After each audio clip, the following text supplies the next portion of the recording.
This episode of Axleworks, we're going to Plastigauge the crank. We're going to look at some rods. They seem pretty roddy. We're going to torque some bolts. And we're going to assemble some pistons. Get them in the block. And hope to God that it all works. Left-hand side of the car, outer mark. All right, so according to the FSM, when you're putting these rods in the engine block, the outside mark, which is this one, this notch, on the, so you've got to imagine this engine's upside down, obviously, so this is going to be the left-hand side of the car when it's in the car. This will be the right-hand side. So this being the left-hand side of the car, the left-hand pistons and connecting rod must face the front of the engine.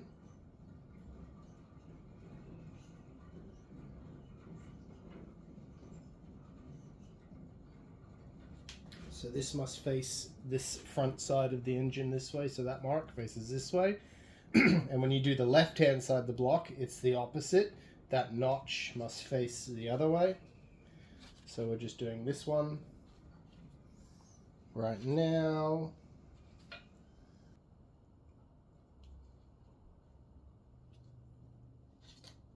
What we're doing is we are Plastigauging now the rod bearings to ensure that we get the correct size.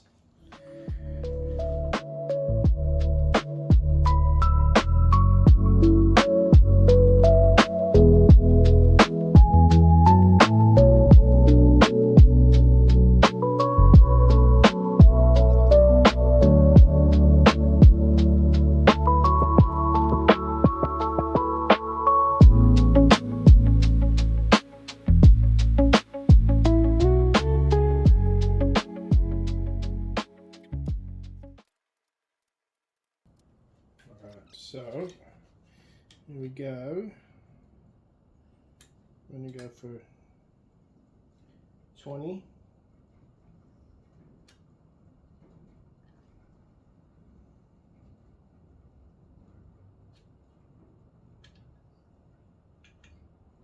foot-pounds to begin with.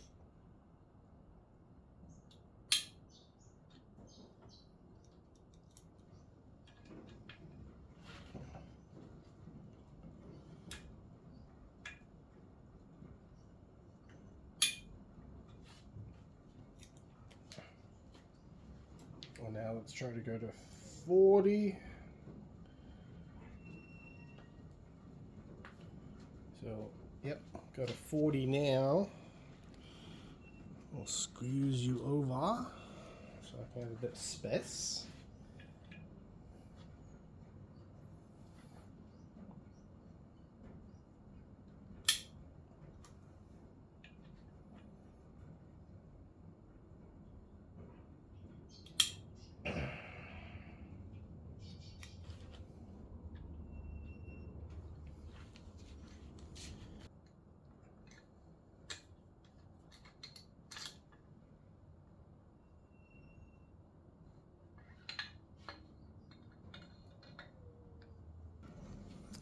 There's the first one. Squish down. So now we're going to measure the tolerances in that.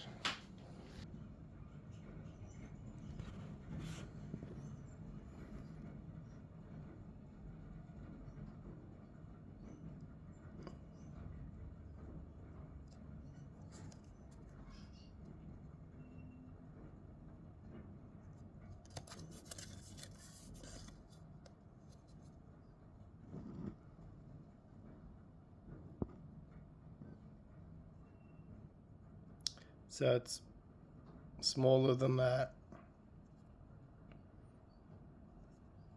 It's probably larger than that gap, larger than that gap for sure. Larger than that one. It's a bit weird that it's so it's definitely smaller than that, and it's about that size. So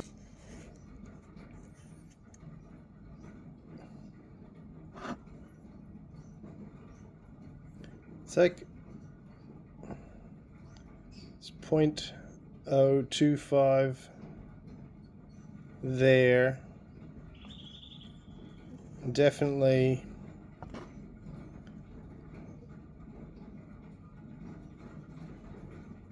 .38 through the middle. Now I don't know. Some of this might have been me because I end up moving the rod while it was in there, but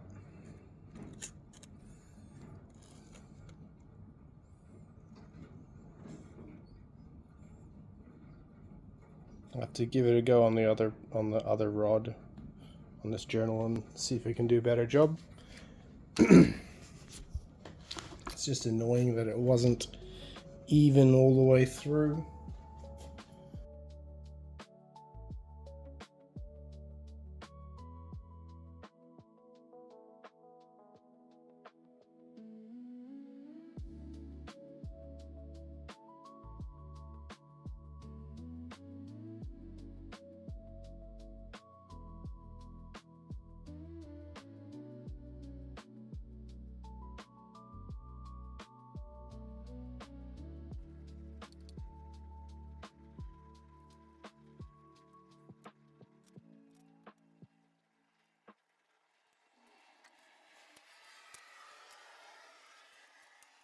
Because I didn't rotate the crank at all. So we have that now to measure. So let's get our Plastigauge guide out. And let's look at it. Which one does it line up to the best? Let's in fact roll it around a bit better. So we got more like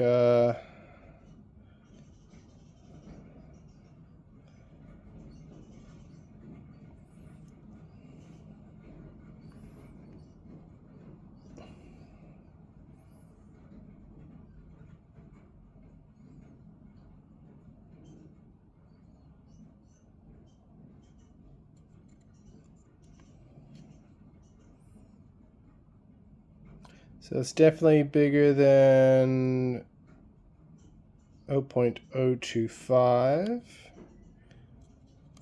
It's much closer to it's a little bit smaller than a 3.8.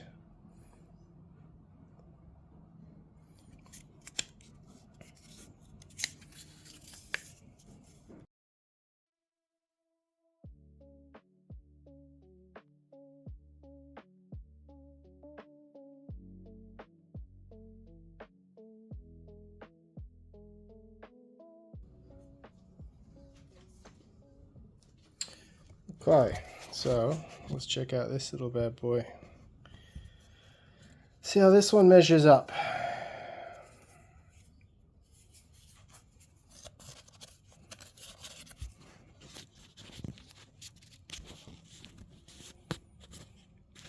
So, still happy to say that that is larger than 0.25. Sorry, smaller than 0.25, and still slightly larger than 0.02, 0.002, and smaller than 0.0025, which again puts it within the realms of what my calculations were, and my target was 0.0 0.022 for these bearings.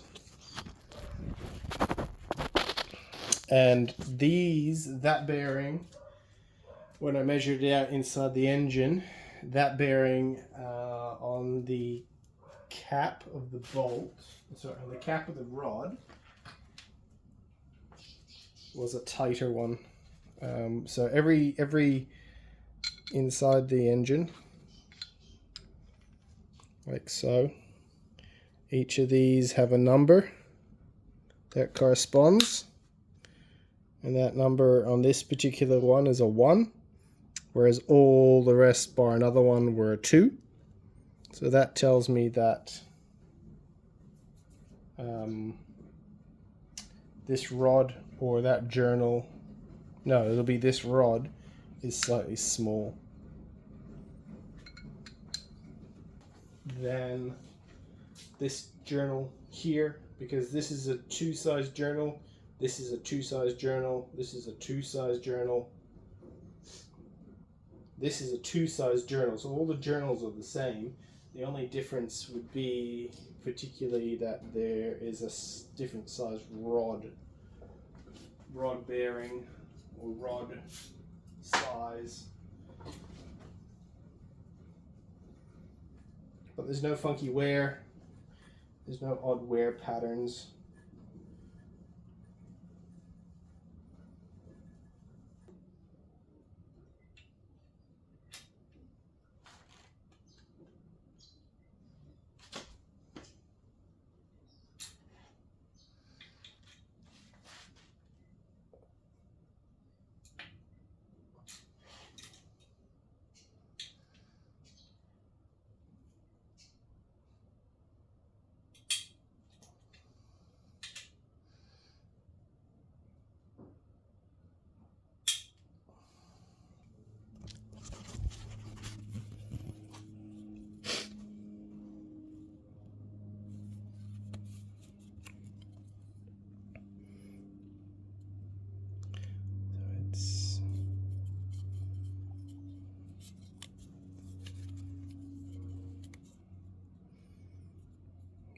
Definitely larger than 0.25.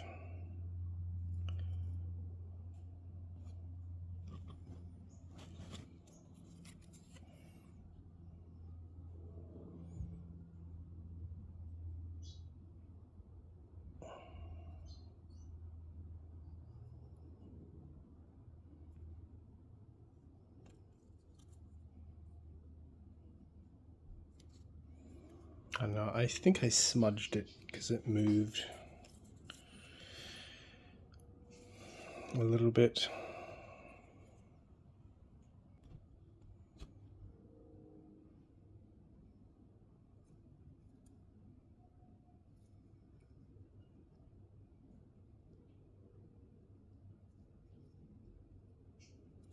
Don't trust that one.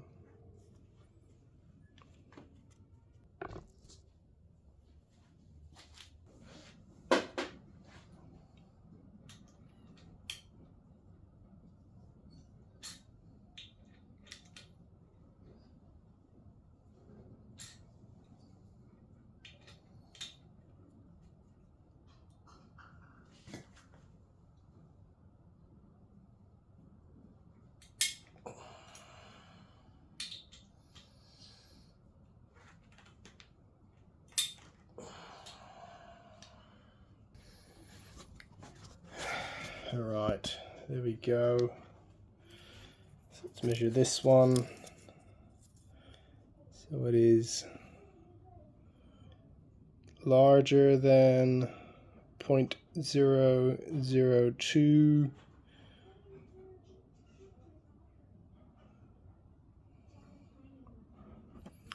It's interesting.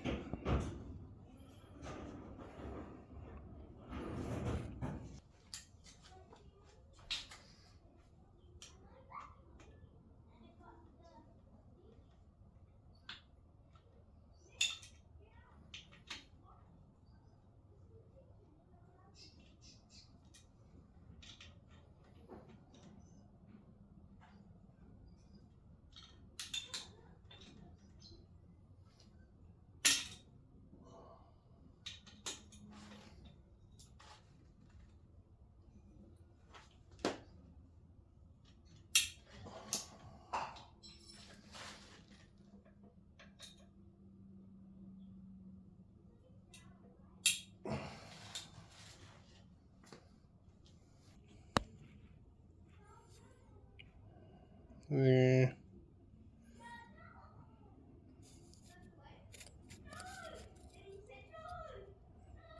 Probably somewhere between those two.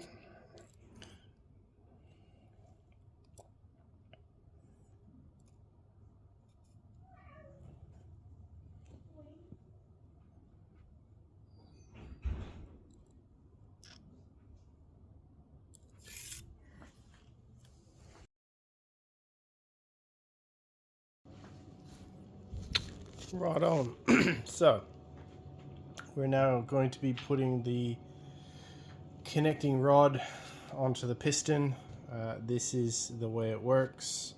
So all on the left-hand marked pistons, they have a single cavity, a single dot in the front of the piston. That has to go towards the timing cover. And the cavity mark, which is this little notch on the rod, needs to point the timing chain, timing belt, timing side of the engine. The right hand pistons have two marks in them, so two impressions, and the rod needs to have its outside mark facing the flywheel or the back of the engine. So currently we've got the pistons in the water. So to do this properly, to get the wrist pins in, to get the rods on, you need to have the water at 60 degrees. So then the piston at 60 degrees, then that'll enable us to slide these wrist pins home, with hopefully the rods facing in the right direction. See how we go.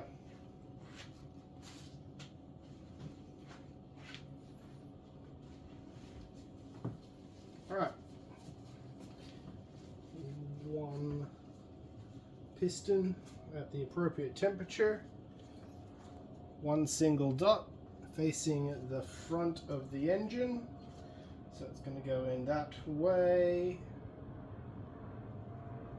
Left-hand side of the engine, which is this side, so that's going to face that way.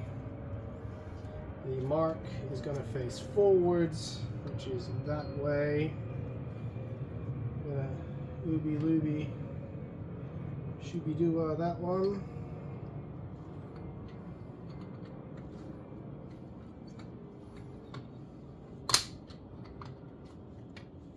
Like that. Boom.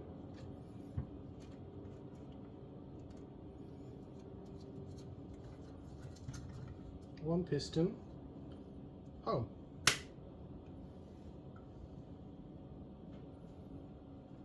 Now let's think about that for a minute. Mark goes in the engine, mark facing that way. Alright.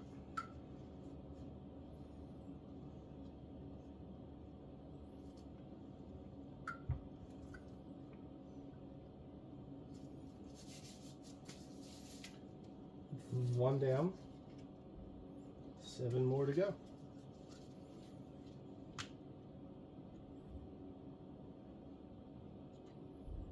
Actually, let's do all the left-hand ones first, because that just seems easier in my mind to do.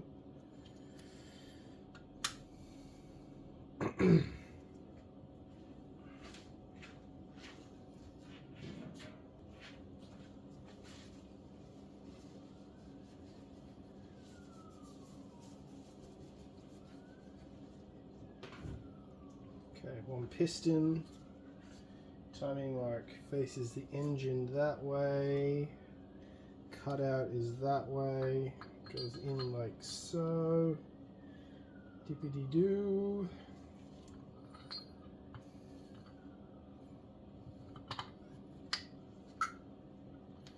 It's number 2.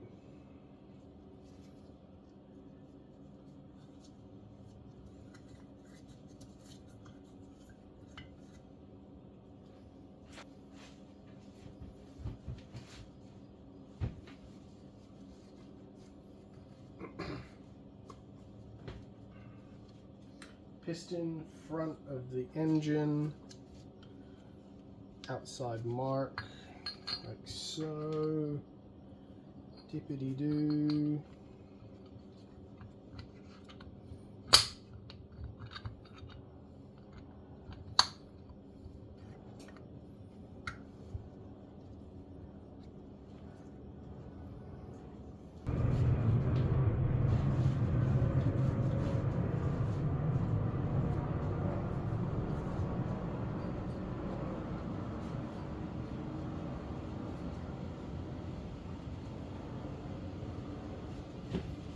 Cavity mark, front of the engine.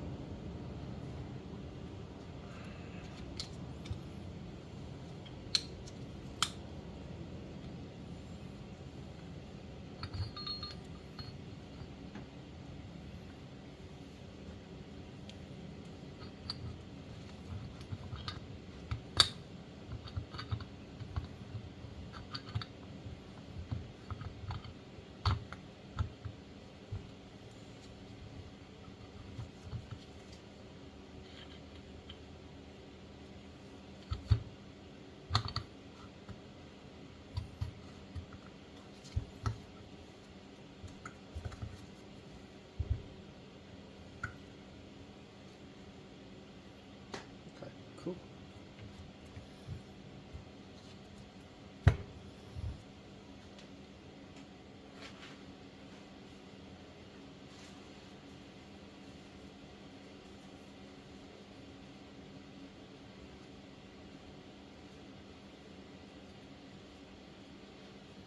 Two marks, front of the engine. Two marks, front of the engine. So here we go. Two marks, front of the engine. And on these rods, this notch needs to face the back of the engine.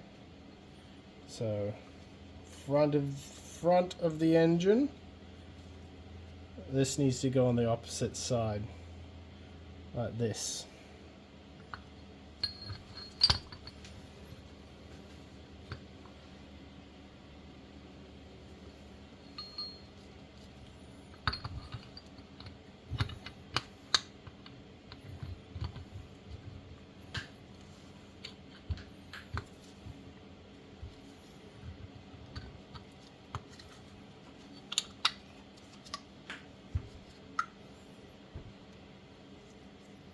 Like so.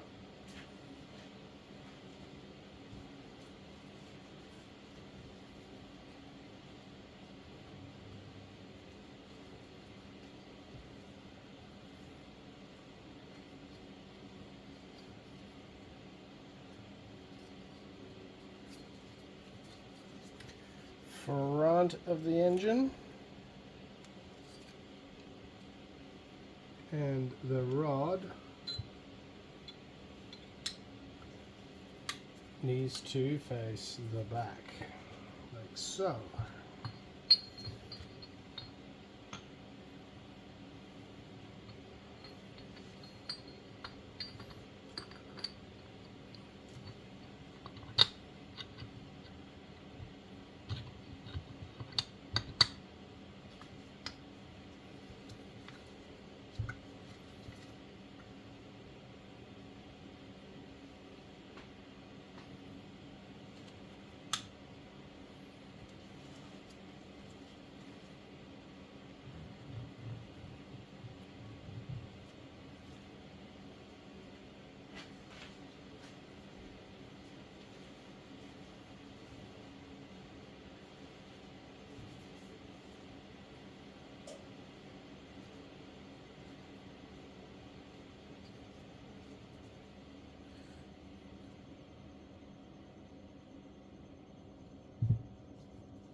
Are you stuck?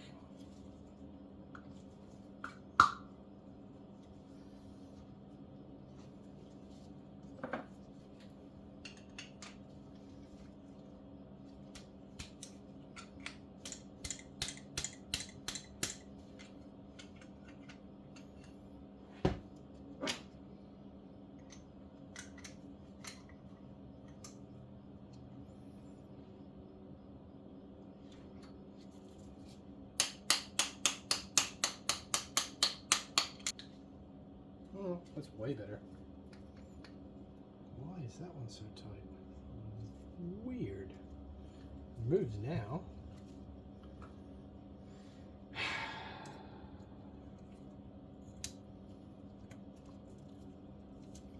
Not cool, Jake. Not cool.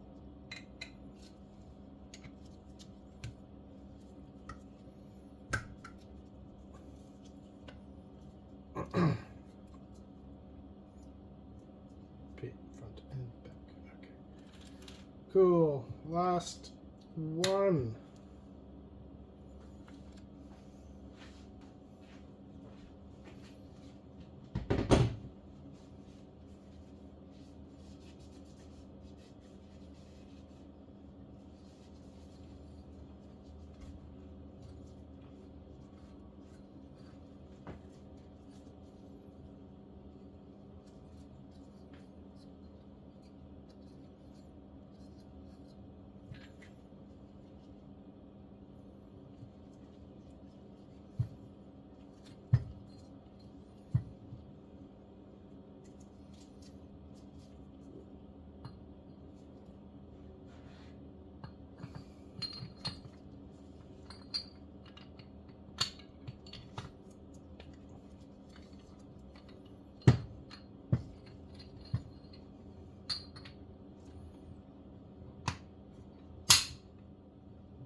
Well, that's fast.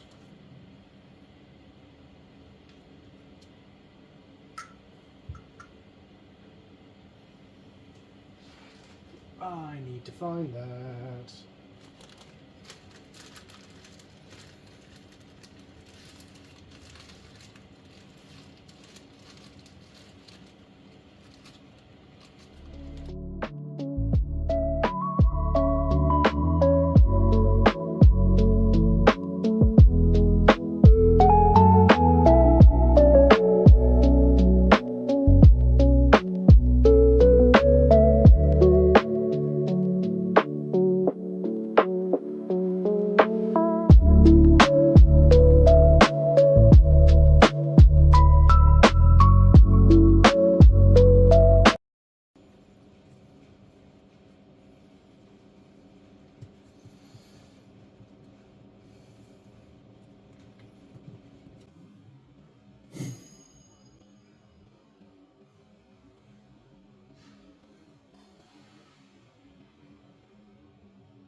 Fuck!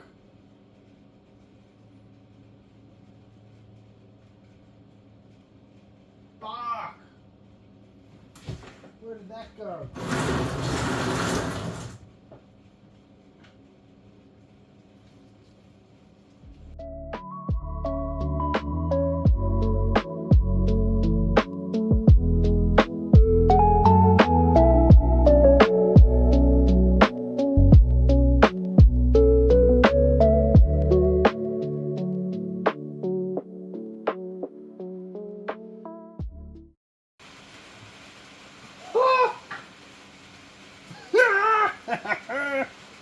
motherfucker. How the hell did it? Oh my god. Oh. Alright. Last time. Come on, you.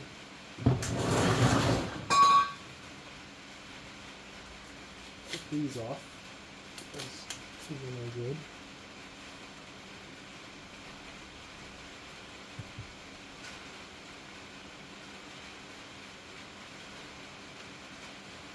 Third time is the charm.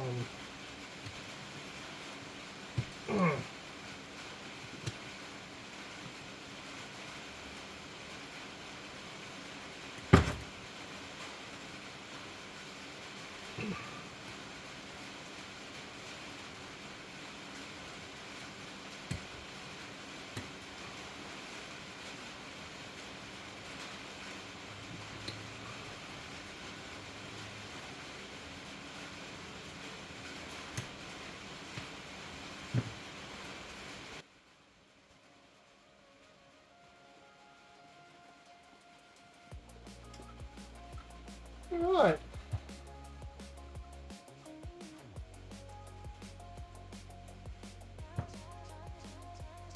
There you have it.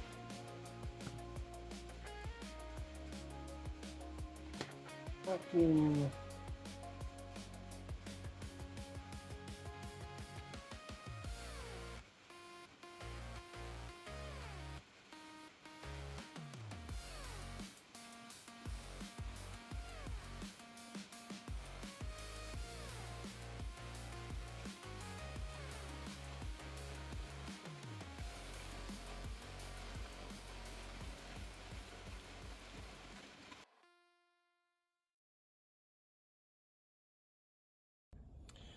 Alright, now in this part we're going to start putting the piston ring packs back onto the pistons so that we can get them installed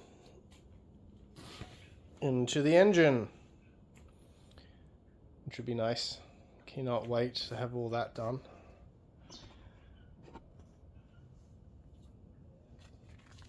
So the reasoning, or at least the process that I use to do this, is well documented. So just to give you an idea, so this is for those that don't know, these are your oil control rings. So they go in the very bottom ring of your piston, like so. And they are sandwiched in this state. So you have a solid metal ring, you have your waffle spring, and then you have your other control ring. When you put these into the engine, you want to ensure that these gaps are orientated at 90 degrees to each other. So this one's actually kind of cool. This one just expands, but that's its gap. So you want to sort of go one ring gap, the gap for the other wafer ring, and then the other control ring can go like that, so that's opposite to itself, so they're all at 45-degree angles. The reason behind it is that if you had all these rings with all these gaps in the same location, you'd actually make an easy pathway for gases and oils to escape up and down the piston, so you'll lose compression doing that. Same applies with your top ring and your oil scraper ring, or your second ring. So these also want to be offset on a 45-degree angle from each other at least, because obviously these were 90, these were 40, this was a 90 degree and that's 180. So you want to set these on opposite angles as well. Something like that. You could do them at 180, that would probably work, or you can do them like this. So you try to just ensure that all the ring gaps don't end up being parallel to each other. Yes, they will move around in the bore and they do flutter and they do turn naturally inside, but we just do our best to ensure that they don't all end up just like that in the first time. Now, the ways I've always been taught to do this, we're going to go with the oil control rings first. Again, this is just the way I do it. You don't have to do it my way. So this is a bottom ring. So it goes like so.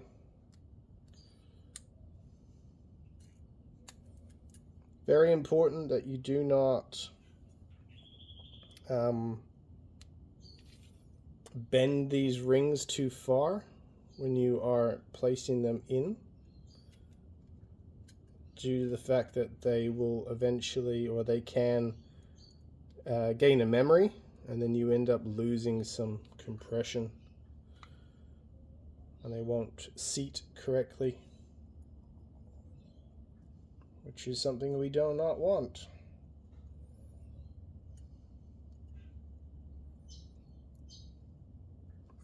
So I'll do this one with you first, and then I will just do the rest quickly myself. Do the other 7.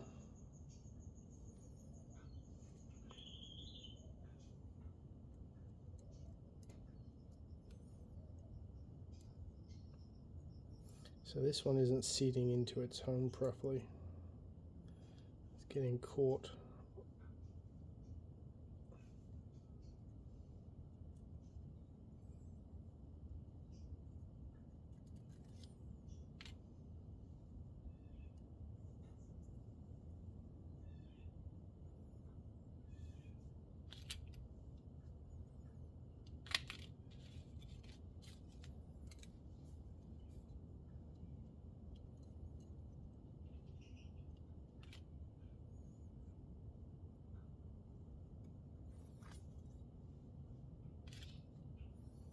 Might actually try it this way. So we'll put the wafer in first so that it seats all the way in, so it's nice and it's home. And now we can try with this one.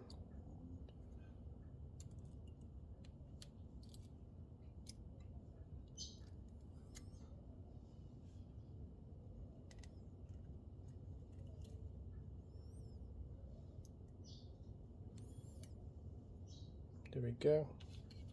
So that's that one in. So that's the bottom ring of that one. This is the top ring.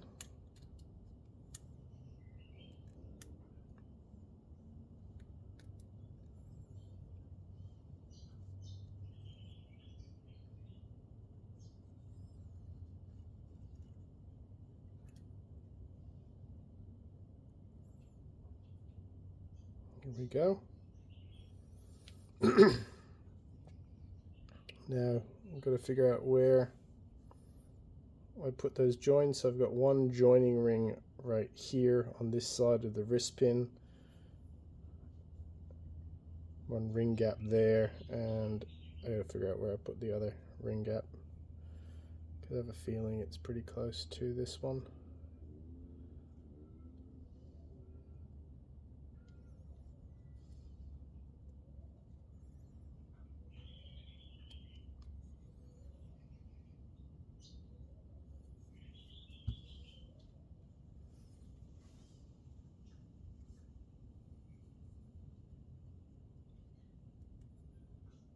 Yep, it's just here.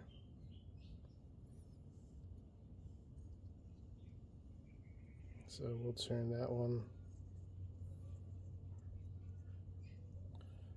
45. All right, now we got our oil control ring. So we've done our oil control rings. Now we've got our top and first ring gap and second ring gap. So this is our compression, this is our oil scraper. On these rings, they'll have a marking.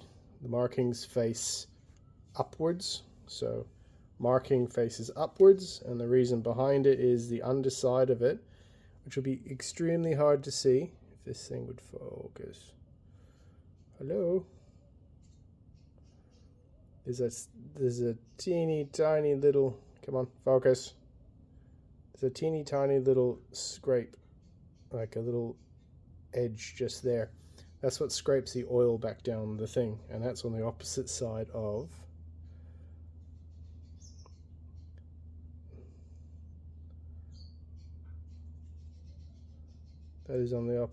this marking.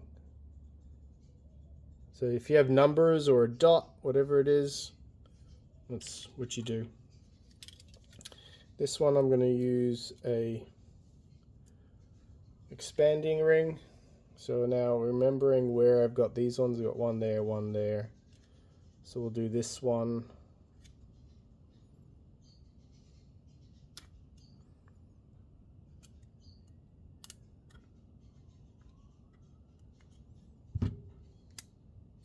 Here,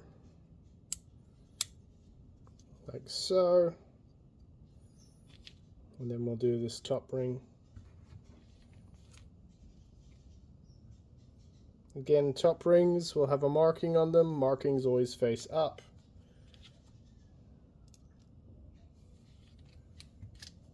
Unless your manufacturer specifies otherwise.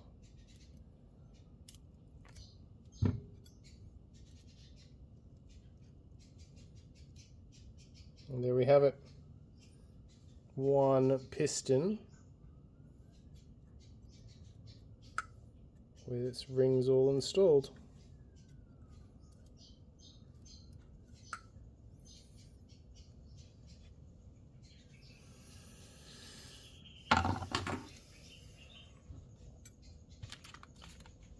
Now with that one done, I will install it into the block, and then I'll just do a time lapse for the rest of those, because that is boring.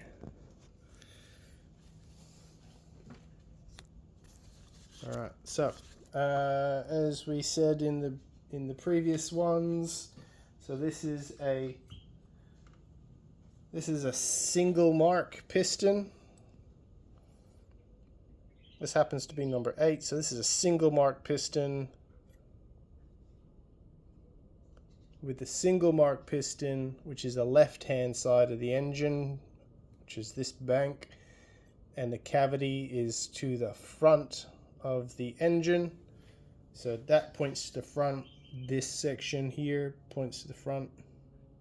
So it's going to go into because this engine's been sitting out here for a bit, you want to wipe out each cylinder really well, just to get any crud that might have fallen in there out. And we're going to rotate this around so you can get a good shot on that one when it goes in. Now I'm different in the fact that I can never get the silly ring compressing tools to work properly for me. So I like to install my gear a bit differently. So with it slid home there, I like to just use my fingers and compress and get all the edges to go home and in.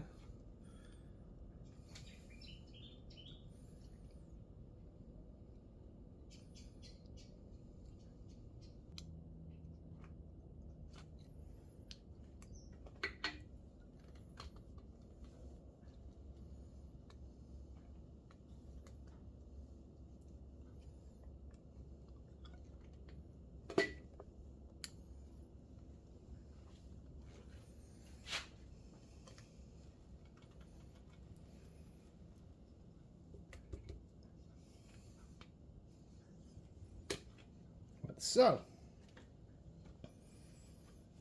then we push it down. Actually, you don't have to push it down.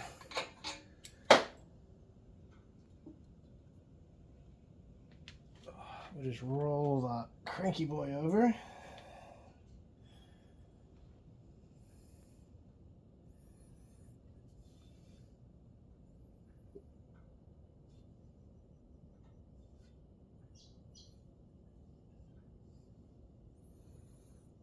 like that.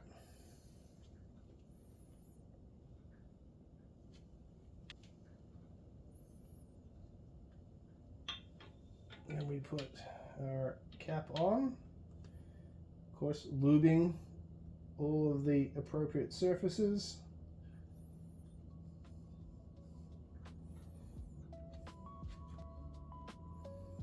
Underneath the head.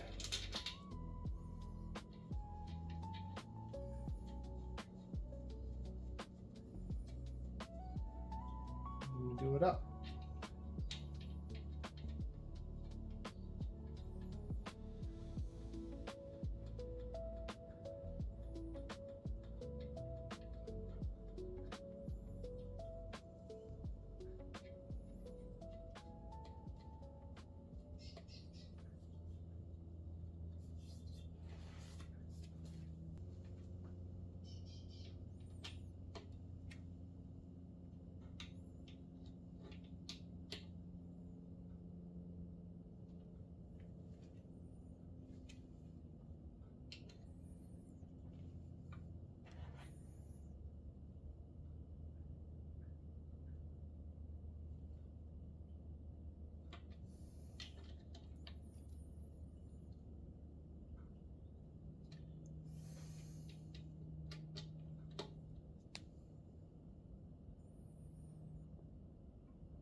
One rod installed on the engine.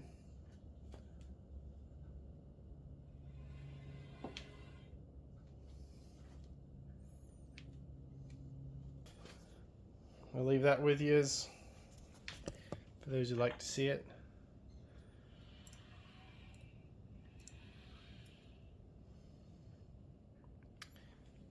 And yeah, I'll chuck you on time lapse and I'll get the rest of these done.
And in the next one, we will be getting the heads installed, and we'll have a complete block to then put back in the car for hopefully a time. Thanks again for everyone who's been watching and following along.